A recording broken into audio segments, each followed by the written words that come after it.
segredo, vou tentar ser bem direto, assim, não ficar filosofando muito. Tá? O assunto é uma queixa bem frequente para quem faz a atenção primária, tá? E às vezes nos confunde qual é a hora adequada de iniciar o tratamento, que tipo de tratamento, qual tipo de antibiótico, se usa, se não usa, tá? Então a gente hoje vai esclarecer algumas coisas que às vezes a gente fica em dúvida. Pode passar? Então, um resumo da fisiopatologia, né? Que ocorre uma inflamação das vias aéreas superiores, né? Uma infecção, pode ser viral, bacteriana, depois a gente vai entrar um pouco mais em detalhe. E aí vai ocorrer uma inflamação, por consequência, uma obstrução do ósseo de drenagem, por consequência, diminuição de movimento ciliar, com estase de secreção, gerando infecção e assim sucessivamente. Preferi não entrar muito em detalhes, assim, para a gente ser um pouco mais direto. Tá? Então, pode passar. Então, o conceito, né? Que é um processo inflamatório infeccioso de nariz e seios paranasais, tá? Com menor de 4 semanas. Então, esse é o primeiro passo para a gente conceituar isso. E aí, a gente geralmente classifica entre viral e bacteriana. E aqui, a literatura já é bem confusa um pouco. Quando ela fala da rinocinusite aguda viral, geralmente com até 10 dias. Então, eu encontrei literatura que dizia 7, literatura que dizia 10. Então, aqui eu optei pelos 10 dias, tá? Que às vezes eles não consideram só uma rinocinusite a partir de 7 dias. Algumas literaturas classificaram que 10 seria algumas coisas de literatura um pouco mais atrasada, o UpToDate traz 7 e alguns livros 10. Como a maioria falava em 10 dias, eu optei por 10, mas a literatura é meio duvidosa aí. Sendo que das rinossinusites, né, 70% a 80% tá, melhoram em até 2 semanas se a gente não fizer nada. Simplesmente, espontaneamente, elas melhoram. O problema é tu convencer o paciente a ficar 15 dias sintomático sem prescrever nada. Né? Porque normalmente eles já não procuram, às vezes, com bem menos tempo, né? E às vezes eles tendem a achar que toda congestão nasal e prostração já é uma sinusite. O que a gente ouve muito no consultório ali é que todo quadro de rinite para eles é uma sinusite, né? Então no início o pessoal vinha muito assim, eu tenho sinusite, a sinusite atacou, eu tenho sinusite atacada, sinusite que vai e volta. E assim, na imensa das vezes, tá, era um quadro de rinite.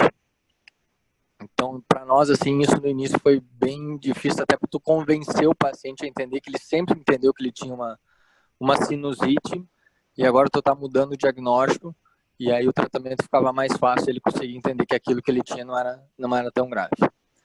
Tá? E como eu estava falando, a dificuldade de tu fazer o paciente por 2 semanas ficar sintomático sem tratar ou sem dar um antibiótico não é muito fácil, né? Umas coisas que eles falam muito na literatura é quando você tem a capacidade de acompanhar o paciente, já que a gente está falando de atenção primária. Então, eles falam muito assim, quando o paciente procurar, e normalmente ele vai te procurar antes dos 10 dias, ele não vai, geralmente, depois disso, ou de 7 dias, ele vai te procurar no 3º, 4º dia, senão, às vezes, antes disso, quando ele não acorda espirrando, acorda com uma pressão facial, às vezes ele já vem atrás da consulta. É você tentar convencê-lo, né, ou com sintomáticos, que se ele piorar, ele pode voltar. Em alguns serviços a gente consegue, outros não. Ou depende da época da agenda, depende de como é que está a nossa agenda. Então, assim, eles falam muitas vezes de tu tentar acompanhar o paciente antes de já sair medicando. Tá? E a gente percebe aqui que a parte bacteriana é muito por cento. É muito baixo, né? É de 0,5% a 2% o pessoal que pode ocorrer com alguma complicação, alguns outros processos. Então, assim, algumas outras literaturas também traz um pouco maior, até de 20 a 25. E uma tendência dos pacientes que nos procuram é já vir... mas o áudio está um pouquinho ruim. Talvez se você falar um pouquinho mais longe do microfone, melhore. Então tá bom. Bastante ruído. Beleza, ficou muito alto. Melhorou? Ah, melhorou, bem melhor. Tá bom, beleza, obrigado. Tá. Então, e a tendência dos pacientes é chegarem para quando eles vêm com aquela congestão e né, do nariz e a prostração, sinusite é igual antibiótico, né, para o paciente. Então, mais uma vez, é difícil às vezes tu convencer o paciente a não ter que usar. E a literatura é bem clara, assim, de acompanhar e só tratar se a coisa não evoluir mesmo para usar os antibióticos. Pode passar? Então, os sintomas, tá? Então, alguns critérios. São sintomas que já iniciaram no primeiro dia de contágio. Isso me chamou a atenção. Que às vezes a literatura já mostra que no dia que tu pegou, tu já vai começar com alguns sintomas. Em alguns trabalhos mostram que se tu fizer cultura, né, de secreção nasal, cultura, ou outro método de detectação, em 8 a 10 horas tu já pode identificar vírus na secreção nasal. Então, outra coisa que chamou a atenção na revisão da literatura. Então, assim, para fazer o diagnóstico, né? Em algumas literaturas eles traziam sinais menores, sinais maiores, tem que ter um menor, 2 maiores, tá? E outros já trouxeram mais direto, assim. Como a gente está mais para prática, entendeu? Para atualização, assim, para não ser tão acadêmico, assim, de critérios, eu preferi botar tudo num pacote só, que eu acho mais prático. Até porque no dia lá a gente não vai ficar um maior, 2 menores, né? A gente vai pelo geralzão ali, né? Para vocês que estão ouvindo, alunos, isso não, tá? Na prova tem os critérios maiores e menores. Enfim, a maioria vem então com congestão nasal, obstrução, gotejamento anterior ou posterior, tá? Sintomas de pressão facial, dor facial, alteração do olfato, né? Halitose, febre, tosse, pressão nos ouvidos, dor dentária e cefaleia. O que eu costumo ver mais na prática, né? Os sintomas de pressão facial, que eles geralmente já vêm até mostrando pra gente, palpando, né, a face, que sente dor, tá? Geralmente febre, na maioria das vezes vem referida. Não é comum a gente pegar a ferida no consultório, tá? A tosse, normalmente, esse sintoma já está um pouco mais persistente, que daí já está nos 7, 10 dias, mas geralmente no início a gente não pega tanta tosse, tá? Pressão nos ouvidos varia, na minha prática, assim, é só se tiver muito mucoporolenta, assim, que daí eles se queixam bastante. Dor dentária muito pouco na minha prática, não tenho pego uma queixa, assim, de dentes, tá? E cefaleia clássica, cefaleia frontal. Que eles também falam, olha, eu sinto dor nas maçãs aqui do rosto, entendeu? E eles falam muita dor daí em cima dos olhos. Isso na prática é uma coisa bem comum. E outra coisa que na revisão me chamou a atenção, que na bacteriana, que eu vou falar um pouquinho mais para frente com mais detalhe, é que ela piora 2 vezes. Então é aquele paciente que vem e fala, olha, doutor, eu estava congesto, eu estava gripado, eu fiquei na cama, tudo. Dei uma melhorada e agora eu piorei de novo. Então nas literaturas eles falam bem mais de uma vez isso, eles reforçam isso. E geralmente isso aí está associado a sinusite bacteriana, não mais viral. Tá? Pode passar. Então, alguma classificação também variavam bastante as classificações. Eu procurei dar uma enxutada, assim, para na prática isso a gente ficar mais tranquilo. Então, a rinocinusite aguda vai ser menor que 4 semanas, tá? As subagudas entre 4 e 12 e as crônicas maior que 12, tá? Na prática de atenção primária, tá? Crônica, assim, quase não vejo. Naquela que se estende muito tempo, assim. Tá? Me lembro muito pouco de ter que encaminhar ou ter que tratar alguma coisa, alguém com rinocinusite crônica. É aqui que o pessoal confunde muito, tá? A rinocinusite crônica com as rinites, porque eles têm aquela impressão de acordar com congestão nasal, quando fria, fica congesto, né? A pressão no rosto, pelo quadro de uma rinite, eles sempre associam a sinusite. Então, aqui que a gente fez muito diagnóstico diferencial. Que eles sempre falam, eu tenho sinusite crônica, ou eles vêm por outra queixa nada a ver, assim, tipo, vem numa consulta de hipertensão e quando você vai revisar as comorbidades, ele sempre fala, eu tenho sinusite crônica. Mas aí quando você começa a apertar como é que é, assim, na imensa maioria das vezes é uma rinite maltratada.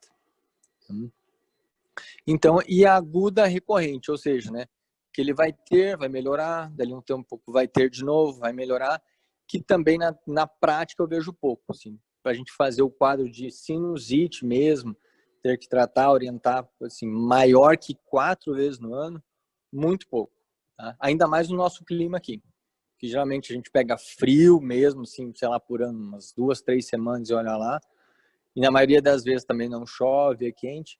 Então, quadro de repetição, né, de recorrência na prática aqui eu tenho visto muito pouco. Pode patar. Então, fatores de risco para uma rinocinusite. Então, é a anatomia, né, alterações da anatomia, né, as vias de drenagem estreitas ou bloqueadas, fatores ambientais, como eu falei, né, umidade, poluição e inverno. Então, assim, a gente tem nosso inverno aqui é pouco rigoroso, então a gente não tem muito esse problema, né? A umidade também geralmente não é muito alta. Chega a ser um fator respiratório tão grande. O pessoal fala muito com pouco paciente relacionado à poluição do ar quanto a queixas de sinusite, tá? Alergias, né?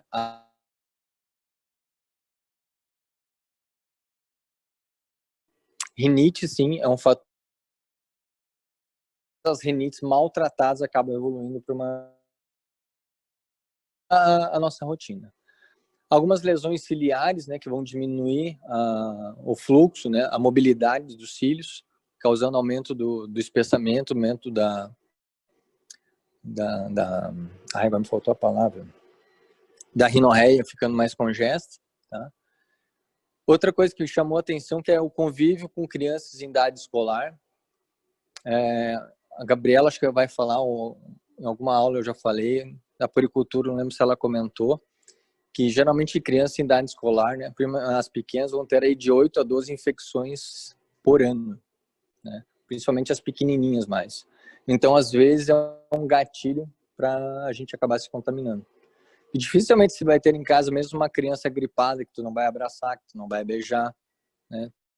Você não vai fazer um distanciamento dos filhos, né? Então, assim, às vezes vira um fator de risco, tá? Outra coisa sobre o tabagismo ativo e passivo, tá? Que às vezes o pessoal acha que porque eles não fumarem, né, às vezes não tem um fator de risco, mas tem fumante em casa, então a gente acaba tendo risco por tabela, né? Uma coisa que eu comentava que quando fiz minha formação no Rio Grande do Sul, só pegando o gancho do tabagismo, que lá a gente fazia muito diagnóstico de DPOC sem as pessoas terem fumado, mas é um ambiente frio e muito da população tinha forno a lenha em casa. Então, muitos acabaram desenvolvendo doença pela fumaça oriunda do fogão. Tá? Outra coisa que chamou a atenção foi natação. Eu tinha na minha cabeça que natação às vezes pudesse ser um fator protetor, porque podia estar lavando bastante. Entendeu? Eu vejo pelo meu filho que às vezes quando ele está congesto e a gente vai brincar na piscina alguma coisa, eu acho que ele melhora, entendeu? Porque lava bastante. Agora, como ser um fator de risco para sinusite, essa eu não sabia. Eu acho que muito mais, acho que a água, acho que não acho que deve ser muito mais químico do que por causa da água no local, tá? Estatisticamente falando, as mulheres têm mais sinusite, tá? O que também para mim foi um dado novo que eu não desconhecia, tá? E geralmente nos adultos é na faixa dos 45 aos 64 anos de idade também. Tá?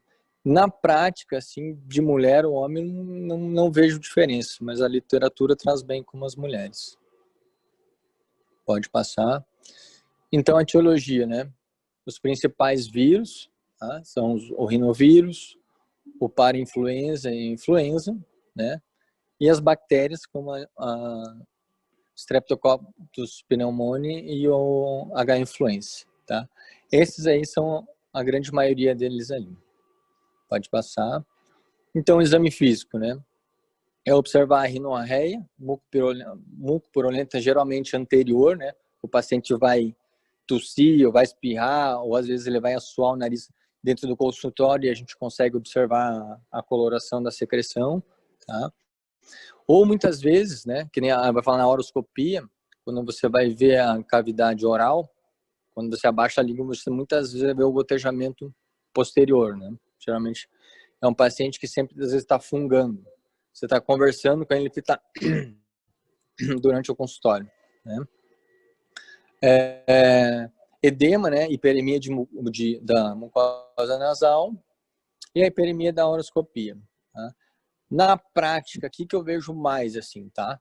É a rinorreia anterior e a rinorreia posterior. A posterior, às vezes, os pacientes, quando já tiveram caso de sinusite, eles conseguem explicar melhor isso, que fica pingando. E uma coisa que é comum explicar, assim, porque geralmente os pacientes que vão ter tosse vai piorar à noite, né? E aí a gente consegue identificar, às vezes, por causa do gotejamento posterior. Quando ele deita, né, o gotejamento vai direto na orofaringe e ele fica acordando para tossir aquilo lá, tá? Isso é um jeito da gente conseguir tirar esse dado do paciente, porque às vezes tu fica falando para ele, mas pinga atrás da garganta, fica escorrendo, né? Nem sempre o paciente consegue entender o que a gente quer, né? O que a gente está tentando extrair.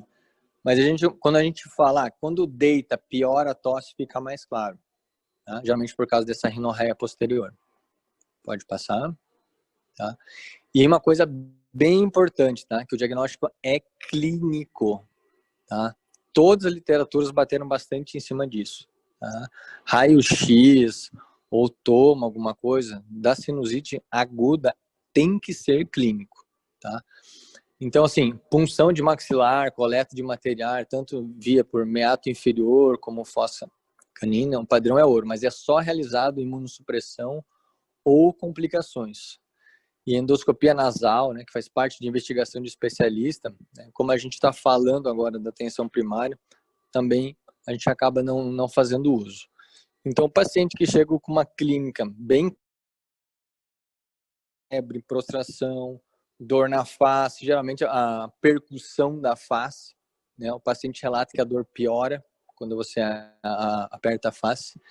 Eles usam uma queixa bem frequente, que é quando eu abaixo a cabeça, piora, né? E às vezes cabeça, o que faz tanto com a cabeça baixa?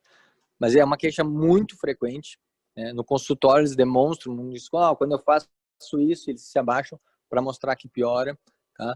É bem característico. Então, o paciente chegar com esses fatores, tá? Você já deve fazer, não consegue, né? Já deve fazer o diagnóstico pela clínica. Pode passar? Tá? Então, exames complementares, por exemplo, raio-x de face, né? Não deve ser solicitado pelo diagnóstico, tá? Primeiro, porque tem baixa especificidade, então, tipo, resfriado, algum processo alérgico, né? Ou seio que não se desenvolve de maneira adequada pode, às vezes, confundir a gente, tá? Então, nenhum exame, né, nos quadros clássicos são necessários. É comum também, às vezes, a gente vai pedir tomo por outros problemas, sei lá, faz uma tomo de crânio, às vezes, e às vezes vem congestão dos seios da face, né? E os pacientes perguntam direto, assim, tá, e o que é isso aqui? E o paciente nunca teve queixa, ele chega aspirando para ti, entendeu? Então, às vezes, acaba sendo um achado ocasional. Então, alguns estudos mostram, assim, que se você fizesse raio-x uma população assintomática, parte dela poderia ter congestão nos seios da face e não ter sintoma nenhum. Tá? E da mesma forma, aqueles que às vezes são sintomáticos, ainda no raio-x não vão apresentar alteração. Então, o raio-x serve para aquele exame que não vai mudar nada. Você não pode ter ele como algum critério de diferencial. Se o paciente tem a clínica, você vai falar, mas isso é uma gripe, é um resfriado, ou uma sinusite, vamos pedir um raio-x para ver se é mesmo tratar. Se tem clínica, trata. Tá? Raio-x é só fator de confusão. Pode passar. Tá? Daí alguns exames complementares. Por exemplo, tomografia, tá? Com suspeita de complicação com contraste ou doença crônica. não tem um recorde, não é da nossa prática na atenção primária também começar a pedir tomografia para ver seios da face, ou muito menos ressonância. E, geralmente, quando chega nesse estado de a gente pensar em tomografia ou pensar em ressonância, tá? Provavelmente o paciente já está na mão do especialista. Ou porque ele já teve várias sinusites, né? Já vem recorrente, e a gente está com dificuldade de manejar o paciente, ou o estado geral está piorando, entendeu? Ou vem algum sintoma sistêmico associado. Mas na prática da atenção primária, assim, da gente pedir tomografia ou ressonância para avaliar isso, vejo muito pouco. E pelos pacientes que às vezes a gente encaminha, como a gente tem um prontuário eletrônico, muitas vezes a gente consegue acompanhar esse paciente pelo prontuário, tá? Na prática, assim, também vejo os colegas às vezes não fazendo uso, porque às vezes acaba não precisando para esse tipo de queixa, para esse tipo de queixa. Pode passar. Então, tratamento, tá? Das rinossinusites virais, tá? Então, assim, é autolimitável.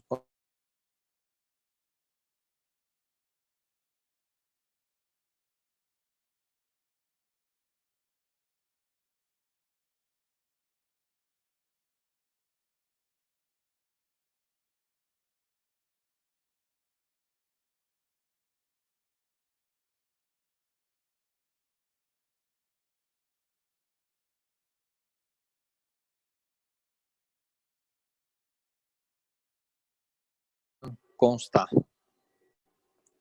E vamos falar um pouquinho das rinossinusites crônicas, se cronificar, o que a gente pode fazer na atenção primária. Pode passar. Então, assim, a clínica é a mesma, não vai mudar nada, os sintomas não vão mudar nada, é só a persistência dos sintomas. Então, continua sendo uma inflamação, né, nariz e seios paranasais, por mais de 12 semanas. Então, geralmente, uma doença imunológica inflamatória de causas desconhecidas, pode envolver fatores genéticos ou ambientais, e aí pode classificar, né, na crônica, que é com ou sem a polipose, que é o teu caso ali. Pode passar. Tá? Então, o diagnóstico, de novo, é essencialmente clínico. Tá? O paciente deve apresentar os mesmos sintomas das outras, a obstrução nasal, a congestão, a rinorreia anterior ou posterior, a hiposmia ou anosmia, dor ou pressão facial. Então, a clínica continua a mesma, só que vai mudar mesmo é o tempo de infecção. Pode passar. Tá? E pode ser realizada endoscopia nasal, né, o que pode apresentar secreção purulenta nos meatos nasais, edema. E aqui também já começa a sair um pouquinho da atenção primária. Trouxe mais para ilustrar o que pode acontecer. Pode passar.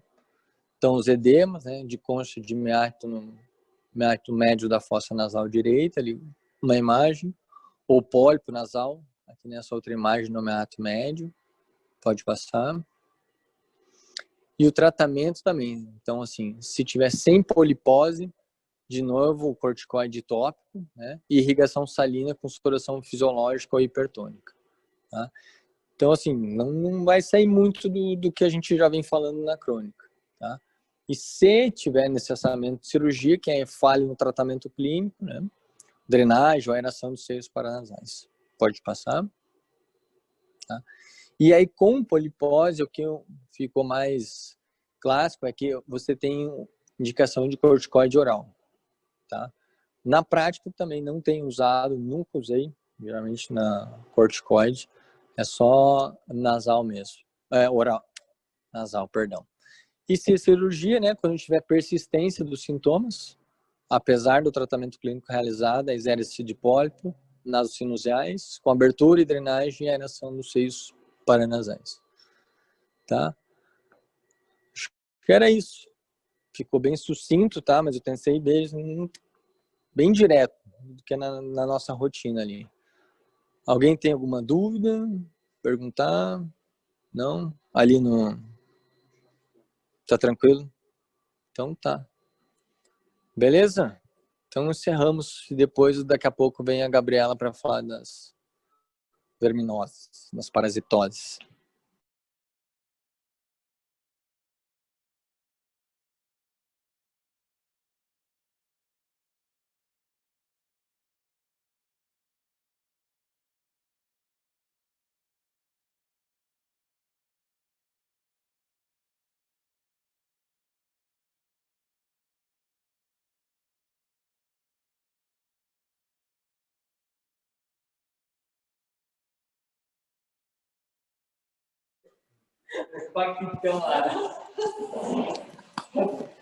Então tá, pessoal, boa noite.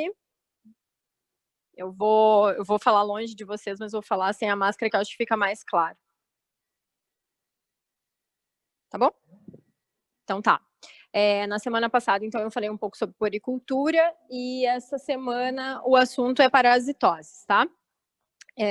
Então, eu sou a Gabriela, para quem está assistindo pela internet e não me conhece. Eu sou médica da Prefeitura de Toledo, sou pediatra, trabalho hoje na Secretaria Municipal de Saúde, no Departamento de Atenção Primária e também no Departamento de Gestão. Pode passar. Então, falar um pouquinho sobre epidemiologia das parasitoses e, assim, antes de eu começar mesmo a falar da aula, eu queria dizer para vocês que parasitoses é um assunto monótono. Tá? Se a gente vai falar assim de cada parasita, ciclo de vida, enfim, que é o que a gente estuda quando a gente está de fato na faculdade, fica monótono. Então, o meu objetivo hoje aqui é focar com vocês mais na parte prática da parasitose, que eu entendo que é o objetivo do nosso curso, tá? Que é assim, o que eu preciso saber realmente sobre parasitose, quando que eu preciso pensar e o que eu vou fazer com isso na minha vida prática. Eu trouxe alguns slides de cada parasita, mas eu vou focar mais nos slides da prática clínica, tá? Então, assim, falando sobre epidemiologia, é mais prevalente em áreas tropicais, a gente sabe que é diretamente ligado à falta de saneamento básico e baixas condições socioeconômicas, mas vejam bem esse dado. Pela OMS, é o dado OMS, tá? E vejam que essa aula que a gente fez aqui para vocês, ela é baseada num documento da Sociedade Brasileira de Pediatria, publicado em novembro agora. Então, saiu do forno há dias, não tem nenhum mês que esse documento foi publicado, tá? Então, esses dados são bem atuais, tá? 24% da população mundial precisaria de intervenção preventiva, que é a bendita da desverminação, tá? Que é tomar vermífugo para prevenir. Nesses 24%, seriam 880 milhões de crianças no mundo precisariam fazer prevenção para não ter parasitose, tá? Pode passar. No Brasil, como é que tá aqui? Aqui a gente tem uma tendência de declínio. Por quê? Porque, em teoria, as nossas condições de saneamento básico têm melhorado com o tempo. Então, por isso, teríamos uma tendência de declínio. Mas, ainda assim, a gente teria 9,3 milhões de pré-escolares no país, e escolares, que seriam candidatos a receber a quimioterapia profilática, tá? E aqui no Brasil, os mais prevalentes são esses que eu listei para vocês, que é Giardia, que é um protozoário, tá? E dentro dos eumintos, o Ascaris, o Trichuris tricuro, o Enterobius e o Ancylosoma. Pode passar. Métodos diagnósticos. Resumindo, vou resumir para vocês e vou falar em português direto e claro com vocês. Não serve para nada, tá? Todos esses que estão listados aqui têm uma sensibilidade péssima para a maioria dos parasitas. Então, na verdade, a gente precisa saber isso aqui de cor e salteado e saber o que pedir para cada parasita? Não, a gente não precisa. O que a gente precisa entender mais? A gente precisa entender mais de clínica. Isso é importante em parasitose. Não saber isso aqui de cabeça, tá? Agora eu quero destacar uma coisa para vocês do que está escrito aqui. Importante. Eosinofilia no hemograma e anemia no hemograma. Muitas vezes uma eosinofilia mal explicada, então eu pedi um hemograma para um paciente por outro motivo. Esse paciente ele não é asmático, esse paciente ele não tem rinite e veio uma eosinofilia. Eu estou autorizada a tratar. Tá? Porque essa eosinofilia não explicada, ela não tem uma correlação clínica, então provavelmente ela é uma parasitose. Então isso é importante saber. E a anemia na criança, a mesma coisa. E depois mais pra frente eu vou explicar um pouquinho sobre isso, tá? E além disso, eu quero destacar essa última linha aqui para vocês também, pode passar. Por causa disso, tá? Isso tem um pouco de finalidade na prática e, na verdade, como eu sei que tem acadêmico nos assistindo, eu trouxe, porque eu até não sei se hoje isso ainda é tão verdadeiro, mas na época que eu estudei para residência, caía muito, tá, em prova, que é o NASA, que são, na verdade, os quatro parasitas que eles fazem o ciclo, eles precisam passar pelo pulmão para completar o seu ciclo de vida, tá? E aí eles mimetizam um quadro de pneumonia na criança. E é um quadro clássico de pneumonia, com tudo que tem direito, inclusive febre, tá? Só que esse quadro ele é autolimitado, ele dura em torno de 2 semanas, porque faz parte do ciclo do parasita, tá? E isso aqui vinha bastante em prova de residência. Quem são os vermes que fazem a bendita da síndrome de Leffler? tá? Me corrijam se eu estiver falando errado, tá? Mas como que é esse quadro clínico? Então, esse paciente vai ter tosse, esse paciente vai ter febre, e esse paciente, muitas vezes, ele vai ter crises de tosse até meio parecido com crises de coqueluche, tá? Porque é o momento que o parasita está ascendendo a via aérea e vai ser deglutido. Tá? E aí, nesse momento que o parasita está ascendendo para ser deglutido, ele tem uma crise de tosse, tá? Então, isso aqui é bem importante. Ele mimetiza uma pneumonia, de fato, tá? Pode passar. Mas, como eu estava falando antes, eu adoro essa frase que a clínica é soberana. Sempre, porque a gente não trata exame, tá? Então, saber especificidade, sensibilidade de cada exame para parasitose, na prática clínica, não vai ser tão importante. O que vai ser mais importante é isso aqui. É lembrar disso na prática. Tá? Anemia ferropriva persistente na criança. Aquela criança que faz, horas que eu dou sulfato ferroso e não melhora. Eu tenho que pensar que ela pode ter uma parasitose, mesmo que o resto esteja tudo normal e mesmo que ela não tenha nenhum sintoma gastrointestinal de parasitose, tá? Criança com ganho ponderal inadequado com desaceleração da curva do crescimento. Se eu já virei essa criança do avesso, eu não acho nada nessa criança, pensar em, sim, tratar parasitose, tá? Claro que sempre buscar associar com as condições socioeconômicas dessa criança, para eu poder fazer uma hipótese diagnóstica correta, tá? Mas eu preciso lembrar, sim, de parasitose. Dor abdominal inespecífica na criança. Depois, mais para frente, eu vou mostrar para vocês o fluxo da linha de cuidado, onde a gente coloca a parasitose no fluxo da dor abdominal inespecífica da criança, tá? E como eu já falei antes, um hemograma com eosinofilia mal explicado. Pode passar. Então, agora eu vou falar um pouquinho de cada um bem rapidinho, tá? Não vou me deter muito aqui. Primeiro, o Ascaris. Então, o Ascaris é o mais prevalente no mundo e o de maior letalidade no Brasil, e isso é por causa das complicações. E assim, acreditem, elas existem, tá? Eu tive paciente na residência internado com bolo de Ascaris. Não faz tanto tempo assim, faz um pouquinho, tá? Mas não faz tanto tempo assim. E assim, era uma coisa horrível de ver. A mãe guardava a fralda para eu ver no dia seguinte, quando eu passava para fazer a visita. Tá? Ele internou por bolo de Ascaris, ele eliminava Ascaris pelo ouvido, pelo nariz, pela boca, aquelas coisas que a gente lê em livro e acha que não existe mais, mas existe, tá? Existe e talvez a gente não tenha tanto contato pelas nossas condições socioeconômicas aqui, mas em determinadas áreas do país existe sim, tá? Então hoje, dos eumintos, ele é o mais prevalente é a giardia, mas a giardia é um protozoário, tá? Mas dos eumintos ele é o mais prevalente e é o que tem maior letalidade. O local da infestação é principalmente intestino delgado e a transmissão é pela ingestão do ovo com a larva madura ou contaminação das mãos na terra, ingestão de terra, contaminação da água e alimentos. Pode passar. Quadro clínico. O que eu quero destacar aqui do quadro clínico para vocês? Primeiro, de novo, lembrar da síndrome de Leffler, que é a pneumonia larvária, tá? Lembrar que na maioria das vezes vai ser assintomático ou com uma sintomatologia específica, isso vai valer para quase todos, tá? Mas se eu tiver uma infestação média ou maciça, eu posso ter um quadro de obstrução intestinal, tá? Eu posso ter um quadro de abdômen agudo obstrutivo na criança. E nesse caso, pode passar. Não prescrever medicação para essa criança. Tá? Porque quando eu prescrevo medicação para essa criança, que eu penso que está fazendo um quadro de abdômen agudo eu posso pensar realmente que ela tem o bolo de Ascaris. Esse Ascaris, quando ele morre, ele libera uma toxina e essa criança vai estar muito encrencada. Tá? Então, não fazer isso. O que a gente faz com essa criança? A gente interna, a gente hidrata, a gente dá óleo mineral. A medicação que a gente usava antigamente para paralisar o verme não existe mais. Há muito tempo já não é mais vendido, tá? Foi suspenso pela Anvisa. Mas existem maneiras de manejar isso hoje. E é com a criança internada. E não se dá o albendazol antes dessa criança, pelo menos 48 horas, para começar a eliminar o verme. Tá? Então, não fazer nada, não tratar. Isso é bem importante, porque a gente está falando de atenção primária aqui. Essa é uma criança que a gente não trata, a gente encaminha e interna essa criança. Se a gente achar que ela está fazendo um quadro obstrutivo intestinal por bolo de Ascaris, tá? Pode passar.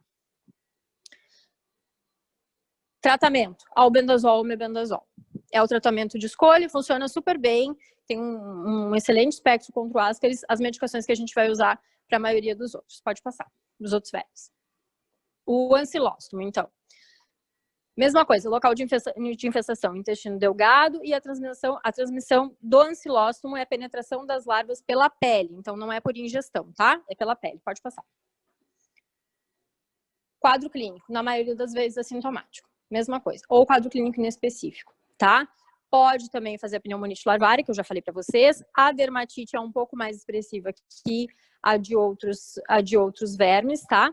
E eu não vou ter, assim, o que eu vou ter de mais importante de um indivíduo muito tempo com ancilostomiase é a anemia, tá?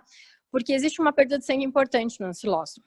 Então, essa anemia vai ser bem destacada, tá? E vai ser uma anemia microcítica e hipocrômica, bem semelhante à anemia ferropriva. Pode passar.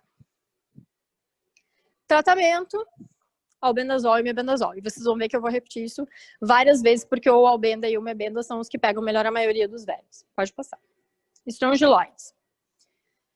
A importância principal dos estrangiloides é imunossuprimido. Imunossuprimido faz um quadro bem grave com estrangiloidíase, tá? Então, os nossos pacientes imunossuprimidos, a gente precisa ficar atento a isso. Pode passar.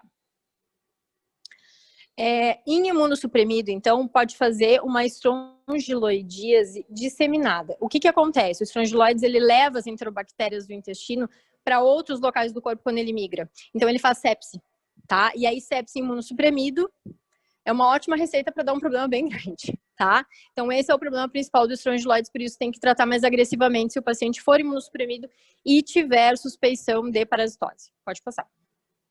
E a droga de escolha, nesse caso, é a ivermectina, mas a gente pode usar o albendazol, tá? Então, para o nosso paciente lá, que está no posto, que não é imunossuprimido, que eu só vou tratar parasitose, eu posso usar o albendazol, não tem problema nenhum. Pode passar. Tricúris. O tricúris, o local de infestação já é no intestino grosso, principalmente no seco, e vocês vão entender isso depois pela sintomatologia. Pode passar. Principal sintoma do tricúris, principal coisa que eu tenho que pensar em tricúris é prolapso retal. Então, pegou criança com prolapso retal, pensa em tricúris. Isso é uma coisa que tem que levar para a vida, tá? Principalmente quem é acadêmico que vai atender, tá? Então, criança, prolapso retal, tem uma anemiazinha no hemograma, enfim, tricúris. Pode passar. Droga, para tratar, albendazol ou mebendazol. Mesma coisa. Pode passar. Enterobíase ou oxiuríase. Então, esse tem uma particularidade bem importante na clínica. Bom, o local de infestação é seco e reto. E isso vai dar a particularidade da clínica. Passa, Henrique. Ele dá um prurido anal muito característico no final da tarde e à noite. Tá? Isso vocês já devem ter ouvido falar. A criança coça o bumbum, tem que tratar vermes. Todo mundo sabe disso. Mas muitas vezes o que a gente, ou que o colega que está lá não sabe, é que meninas com vaginose pode ser oxiuríase, tá? Porque o que acontece? Como ela coça, ela faz uma contaminação do local. E aí a mãe vem com queixo só de corrimento, ela não vem com queixo de que a criança está coçando a bunda, tá? E muitas vezes eu preciso questionar isso para a mãe, porque ela não vai verbalizar para mim. E aí eu trato a parasitose e resolvo o problema. Eu não fico me detendo no corrimento em si, tá? Pode passar. Tratamento, adivinha? Albendazol e mebendazol, tá bom?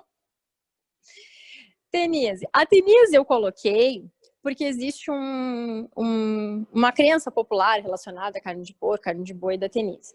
Vejam qual é a prevalência aqui na América Latina. Uma pesquisa que foi feita, tá? Cisticercose nos animais. Menos de 1% dos suínos e aproximadamente 5% dos bovinos. Então, em teoria, se a gente tem um local com adequada condição sanitária, a gente não precisa ter medo de comer carne de porco nem carne de boi, tá? Não é para ter medo disso aqui se eu sei a procedência da carne, porque é baixo, tá? É baixa a incidência, não é alta.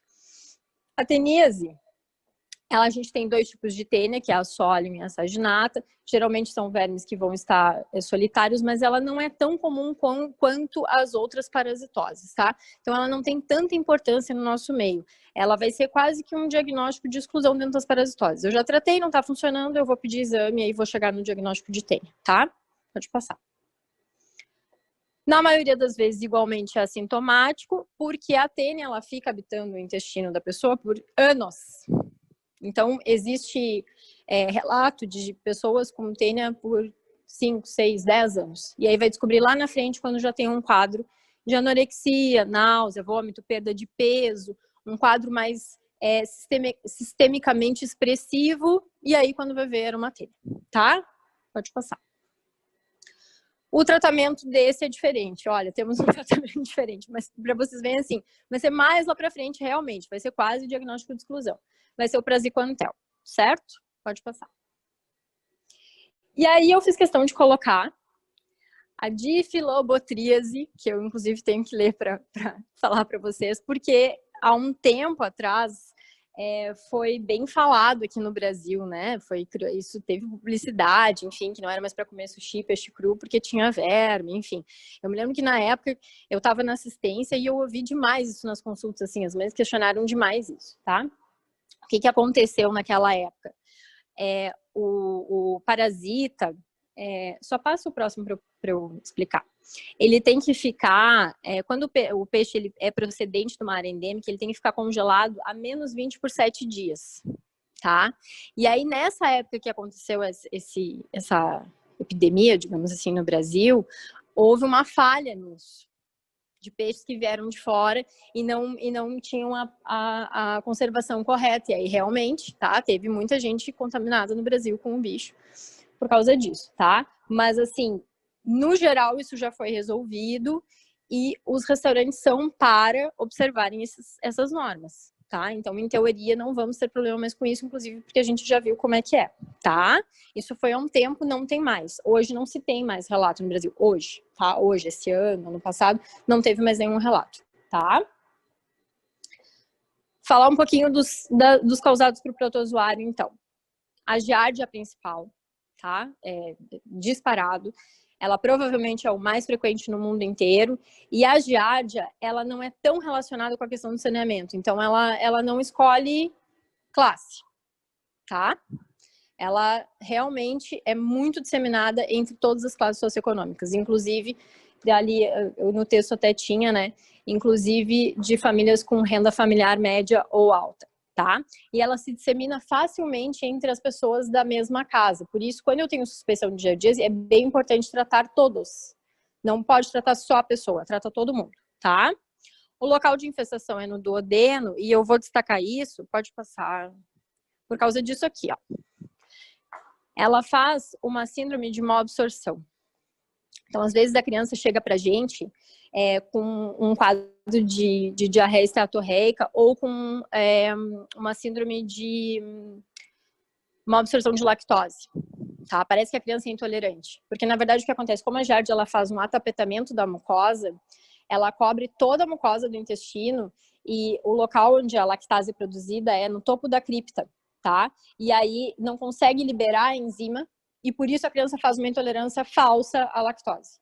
E o problema é que às vezes essas crianças elas ficam com um diagnóstico de intolerância à lactose pro resto da vida, né? Ninguém trata a parasitose da criança e a criança ainda fica sem tomar leite, sem tomar iogurte, sem comer chocolate, porque o coitado tem intolerância à lactose. E na verdade não, tá? Intolerância à lactose em criança é raríssimo, raríssimo. Quando ela acontece, ela é sempre secundária a alguma coisa. Por exemplo, parasitose, tá? O que a gente tem em criança de verdade é alergia ao leite. Mas se vocês escutarem assim, fulano tem intolerância à lactose e a criança, desconfia. Sempre. Sempre. Porque na maioria não, arrisco dizer para vocês que quase 100% das vezes ela vai ser secundária a alguma coisa. E uma das principais causas é isso aqui, é giardíase, tá? Trata a giardíase, resolve a intolerância à lactose, tá bom? Pode passar. É importante da giardíase. Não gere eosinofilia, tá? Não tem eosinofilia no hemograma com giardíase. Não adianta ficar procurando isso, tá bom? Eu tenho que tratar baseado na clínica, tá bom? Pode passar. E o tratamento vai ser metronidazol. Aqui, em Toledo, a gente usa metronidazol para todas as crianças, isso está estipulado, tá? Para giardíase. A gente não usa outras drogas. E o metronidazol, como ele é uma droga barata, de fácil acesso, com pouco efeito colateral, é a droga de escolha para qualquer... Sempre que a gente pensar numa parasitose por protozoário, a gente vai usar metronidazol. Aqui, tá? Pode passar. A amebíase é muito menos comum no nosso meio, em especial, do que a giardíase, tá? A amebíase é mais norte e nordeste. Mas eu coloquei porque as pessoas viajam, né? E podem vir de lá com uma amebíase, nada impede, tá bom? Mas se a gente for pensar assim, em epidemiologia local, a gente vai falar de giardíase, certo? O local de infestação é o intestino grosso, tá? Pode passar agora. Pode passar agora, tá? E aqui, bem importante lembrar, às vezes a gente, eventualmente, se pede um EPF, tá? Eu já vou chegar nisso. E vem a Tamoeba Coli ou Endolimax Nano, tá? Não é para tratar esse troço, tá bem? Não é para tratar. O que eu já vi de prontuário de criança que tem escrito EPF, tal coisa, trata albendazol 5 dias. Não, não, isso aqui não se trata, tá? Isso aqui a gente fala que é comensal, é o termo, tá? Ele habitualmente ele pode ser encontrado e ele não traz nenhum problema para a criança não precisa receber medicação para isso. E tem muita gente que trata. Então, botei bem grande ali, não tratar. Pode passar. Então, um quadro clínico, mais uma vez, assintomático na maioria das vezes, e eu tenho a forma intestinal e não intestinal. Intestinal eu posso ter colites de 3 tipos, não disentérica, disentérica ou necrosante, que é bem menos raro, tá? Ou ainda um ameboma, tá? Que é como se fosse um granuloma que vai ser causado pela irritação que a ameba causa. Pode passar. Ou essa intestinal, tá? Que também muito menos comum, isso é muito raro da gente encontrar na prática, mas pode fazer abscesso hepático ou pode fazer abscesso no pulmão, no pericárdio, no aparelho geniturinário, enfim. Como o parasita migra, na verdade ele pode fazer doença em qualquer órgão, tá? Mas assim, a gente precisa pensar sempre nisso como diagnóstico diferencial? Claro que não, porque isso é raríssimo, raríssimo, tá? Mas existe e tá aqui para vocês saberem que existe. Pode passar. Tratamento. No geral, metronidazol. Mas é importante lembrar que o metronidazol ele não pega o cisto, tá? Então, se eu tiver forma intestinal assintomática, ou seja, se eu achar isso por um acaso num exame, tá? Eu não vou usar metronidazol, eu vou usar etofamida. Certo? Pode passar. E a criptosporidíase e a isosporidíase, eu coloquei porque elas são bem importantes no paciente imunodeprimido, principalmente paciente HIV, tá? Acho que todo mundo já deve ter tido contato com isso. Eu, quando estava na faculdade, tive bastante paciente internado, paciente com AIDS mesmo, né?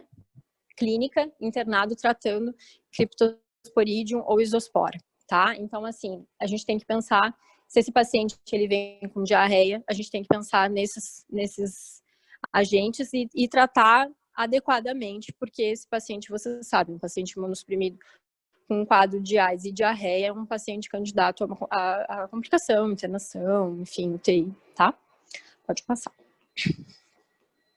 Então, assim, indicações a gente fazer quimioprofilaxia na população. De fato, que eu entendo que dessa aula é o que mais interessa, tá? O Brasil, hoje, ele se encontra com menos de 20% da prevalência de aumentíase. Então, a gente não deve fazer aqui de rotina profilaxia para as nossas crianças. A profilaxia aqui ela vai ser individualizada. Para quem que eu vou fazer profilaxia? Pode passar, Henrique. Tem grupos: pré-escolar, escolar, mulher em idade reprodutiva, gestante no 2º e 3º trimestre e lactante. Esses grupos aqui são os grupos de eleição para quimioprofilaxia individualizada. Então, o que eu preciso olhar? Como é que é a condição de saneamento básico e socioeconômico dessa pessoa, tá? A maioria dos pacientes que eu atendia quando eu estava na assistência, eu não fazia. Mas eu tinha pacientes que, por exemplo, assim, mora no sítio, tá? Vive o dia inteiro de pé descalço. Tudo bem, isso é super saudável para a criança. Ninguém vai dizer para a mãe não deixar a criança correndo de pé descalço no sítio. Mas eu preciso pensar, então, em fazer profilaxia para essa criança. Porque essa é uma criança candidata a, tá? Então, é individualizar, mas não fazer de rotina de maneira nenhuma. Certo? Pode passar. Drogas de escolha para isso: albendazol 400 mg em dose única ou mebendazol 500 mg em dose única. Via de regra, para menor de 1 ano, a gente não usa albenda, tá? A gente procura usar o albenda só para criança com mais de 2 anos. Mas a gente até pode usar entre 1 e 2 anos, dependendo do tamanho da criança e do peso, tá? Mas as drogas de eleição é dose única. Próximo. Sempre aliadas a medidas de precaução e controle, que são as medidas de higiene, tá? Então, se aquela família é uma família já pressuposta para esse tipo de doença, eu já vou ter que conversar com eles a respeito disso aqui, tá? Isso aqui faz parte de medicina preventiva, todo mundo sabe, a gente acaba fazendo pouco no consultório, mas principalmente nesses casos é bem importante conversar sobre hábitos de higiene, sobre não consumir carne crua nesse caso, sobre higienizar bem os alimentos antes de consumir, verificar a procedência de alimento, enfim. Pode passar. E aí, aqui eu queria trazer para vocês o que a gente faz aqui na prática com criança, tá? A linha de cuidado surgiu em 2019, quando eu fui para a Secretaria de Saúde, tá? Então, a ideia era fazer protocolos para serem aplicados nas ESFs e na pediatria no município, para que todo mundo fizesse a mesma coisa e falasse a mesma língua. Uma das coisas que a gente tem de muito comum na criança se chama dor abdominal crônica, tá? Essa dor existe. Então, aquela criança lá de 5 anos que ela fica dizendo que dói a barriga, ela realmente dói a barriga. Mas, na maioria das vezes, essa dor ela não vai ter uma expressão patológica. Mas como lidar com essa dor na nossa prática? Como é que a gente pode fazer? Porque, na maioria das vezes, essa criança ela tem exame físico normal. E a gente pergunta coisas para a mãe, a gente não consegue chegar a um diagnóstico específico. E mesmo que a gente peça todos os exames do mundo, a gente não vai conseguir chegar num diagnóstico específico. Então, a gente sentamos eu, doutora Jerusa, gastropediatra, doutora Roberta, que hoje faz o nosso ambulatório de alto risco, sentamos junto com alguns médicos de família e fizemos esse protocolo baseado no que a gente tinha de literatura no passado. Isso aqui é um protocolo local municipal, tá? Não é um protocolo da Sociedade Brasileira de Pediatria, enfim. Isso aqui a gente fez baseado no que a gente tem de epidemiologia aqui, do nosso conhecimento clínico aqui em Toledo. Então, como que a gente trata dor abdominal na criança, tá? Primeira coisa, anamnese, exame físico, e aí eu verifico se tem sinal de alerta ou não. Se essa criança tem sinal de alerta, o que é sinal de alerta? História familiar de doença inflamatória intestinal, de doença celíaca ou péptica, dor persistente, principalmente em quadrante inferior direito, dor que acorda a criança à noite ou interrompe a atividade prazerosa. Lembrem sempre disso. Qualquer dor de cabeça, de barriga, na perna, o que seja, que acorda a criança ou que para o que ela faz, que ela gosta de fazer, é uma dor importante em pediatria, tá? Sempre. Isso é bem importante e vale para todas as dores. Disfagia, odinofagia, vômito persistente, sangramento gastrointestinal, diarreia noturna, doença perianal, perda ponderal inexplicada, desaceleração do crescimento linear, atraso de puberdade ou febre sem explicação. Todos esses critérios aqui são sinais de alerta. Nesse caso, esse paciente tem que ir para referência pediátrica, vai para o pediatra, tá? Porque a gente conversou bastante esse protocolo com o médico de família. Então, esse paciente tem que ser encaminhado para ser investigado. Desculpa. Não, ele não tem nenhum sinal de alerta. A primeira coisa que a gente investiga na criança com dor abdominal crônica, com exame físico normal, é constipação. Constipação é a maior causa de dor abdominal crônica em criança pré-escolar e escolar. Muito subdiagnosticada, muito subtratada, principalmente no nosso meio, tá? Ah, não, ela não tem constipação. Hábito intestinal normal. A gente trata parasitose. Sem nada. Sem um exame, sem uma alteração do exame físico, sem nada. A gente trata pela prevalência. Tá? Então, isso é o que a gente faz hoje aqui em Toledo. A gente investigou a constipação, a criança não é constipada, a gente trata a parasitose. Tá? Se não melhorar, a gente vai adiante. A gente vai pedir exames, vai encaminhar. A gente trata, ó, constipação. Não melhorou, a gente trata a parasitose. Se não melhorou, mesmo tratando a parasitose, aí a gente vai pedir exame. Aí a gente vai partir para a investigação. A gente vai pedir hemograma, EQU, vai pedir o anti-endomísio já pensando em doença celíaca, tá? E vamos prosseguir com o fluxograma. Se os exames derem alterados, a gente trata, se for o caso, ou encaminha para referência pediátrica, por exemplo, se for doença celíaca, tá bom? E ainda, conforme o fluxograma, esse paciente volta para segmento ambulatorial. Por exemplo, se ele melhorar com a medicação, parasitose, ele volta para o segmento ambulatorial. Por quê? Porque esse paciente que precisou tratar a parasitose, ele é um candidato ferrenho a ter que fazer quimioprofilaxia. Tá? Então, esse é o raciocínio, na verdade. E é isso que a gente faz aqui hoje. Como é que a gente trata a parasitose na dor abdominal crônica da criança? Aqui, com mebendazol mais metro. Aí a gente pega tudo, tá? A gente pega tudo. Pode passar. Então, mensagens finais que eu, na verdade, que eu penso que de parasitose é isso que quem assiste a aula tem que saber, tá? Não pedir EPF de rotina. EPF é horrível. É um exame horrível. Se eu coletar 3 amostras, eu tenho 40% de sensibilidade. É péssimo. Não serve para quase nada, tá? É um gasto de dinheiro público, é um dinheiro praticamente jogado fora, tá? Não fazer profilaxia medicamentosa rotineiramente. Então, individualizar a profilaxia, tá? Considerar a eosinofilina específica no hemograma e anemia ferropriva refratária. Sempre lembrar disso, tá? Criança com eosinofilia específica ou que eu tô tratando anemia ferropriva e não responde, tratar parasitose, tá? Considerar como tratamento na criança com dor abdominal inespecífica. Tratar outros membros da família em concomitância. Lembrem que a doença que está aparecendo na criança, geralmente, ela está na casa. É a mesma coisa que outras doenças. Obesidade, por exemplo. Se a criança é obesa, pode olhar. As outras pessoas da casa provavelmente também vão ser. Então, se a criança tem parasitose, muito difícil o resto não vai ter. Porque a criança é dependente dos hábitos de vida dos pais, tá? Então, eu sempre preciso lembrar disso. A criança não está sozinha em casa, tá?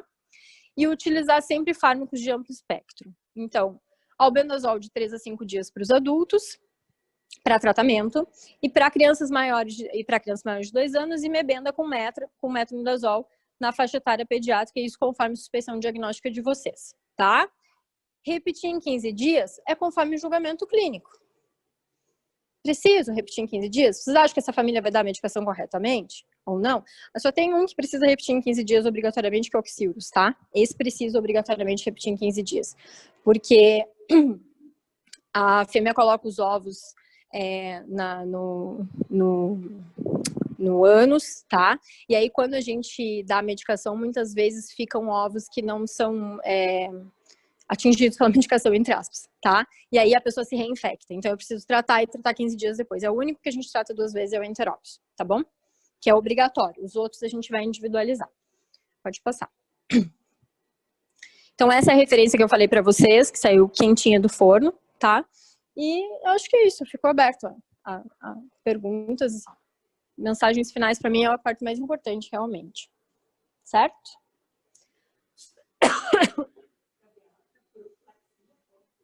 Oi?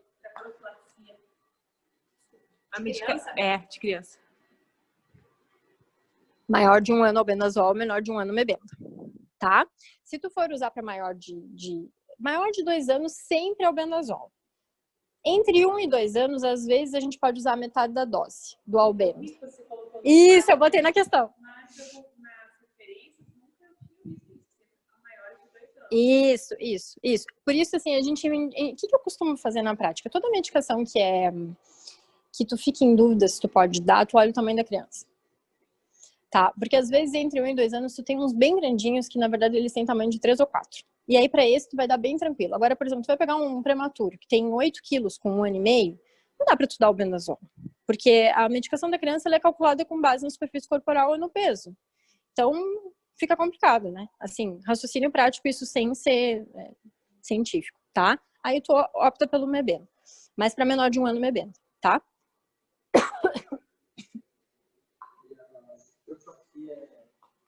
Qual o tempo? Tempo de prova? É um ano, 6 meses, não, assim, mas no ano, quantas vezes? Algumas referências falam de 4 em 4 meses, tá? Eu nem entrei nessa questão da periodicidade e a gente não combinou isso em casa, que não era para te perguntar. A gente era para ter combinado.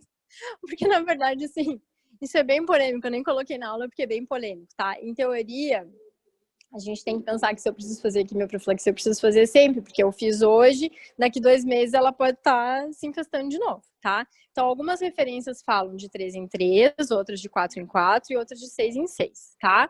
Mas vai ficar a critério médico conforme tu vê essa criança, tá?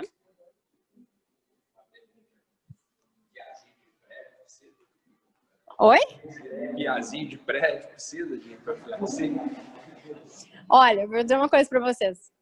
Eu vou contar uma história para vocês, uma história pessoal da qual eu não sou não fico muito feliz não, tá?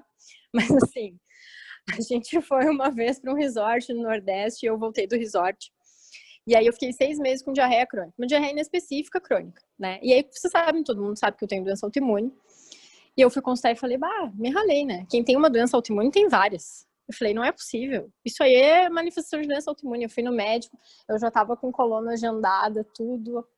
Falei, me ralei, enfim. Aí, eu, na minha cabeça de pediatra, falei, mas peraí, eu acho que essa diarreia começou mais ou menos do período das férias. O que eu fiz nas férias? A gente foi para um resort. E eu falei, viu, antes de fazer a coluna, eu posso tomar Anitta? Só pra ver se melhora? E eu fiquei boa. E assim, eu me enquadro em piazinho de prédio, entendeu? Então, assim, na verdade, profilaxia, tu não vai fazer pro piá de prédio, mas dependendo de pra onde tu for ou o que tu estiver fazendo, às vezes é interessante tu individualizar isso, tá? Que eu quase precisei fazer, eu evitei uma colônia, uma doença autoimune tomando Anitta, tá? Então, por isso, assim, a gente tem que pensar em epidemiologia nesse caso, tá? Fala aqui. Certo. Quando que se pode usar ivermectina para criança? A gente está falando mais em criança mesmo, porque é onde tem a maior prevalência, né? Mas ivermectina. Acima de 15 quilos, tá? Então, a gente tem a dose acima de 15 quilos, daí a gente faz meio comprimido, um comprimido e meio ou 2 comprimidos. Tem uma regrinha mnemônica, depois se tu quiser eu te passo, tá? Mas se eu não me engano, é de 15 a 20, de 20 a 25, de 25 a 30 e maior que 30 quilos, tá? Pra gente usar a dose de adulto. Mas é meio, 1,5 e 2. Acima de 15 quilos a gente pode usar já, tá? Mas não é a droga de escolha para criança. A gente sabe que é mais fácil de dar, mas assim, pelo que eu mostrei ali pra vocês, vocês viram que as melhores drogas são albenda e mebenda, tá? E isso tem referência. Eu não trouxe porque eu achei que ia ficar maçante, assim, mostrar o quanto que tem trabalho mostrando o que pega, o que não pega, enfim. E eles realmente funcionam muito bem para os mais prevalentes, que é o Ascaris, principalmente, tá? Então, se a gente vai pensar em parasitose, a gente vai pensar em Ascaris, e aí eu tenho que usar albenda ou mebenda, porque a ivermectina não é tão boa para o Ascaris, tá? Não é Covid. É só... Tá seca a garganta. Mais alguma coisa, gente? Só quer fazer alguma coisa? Beleza?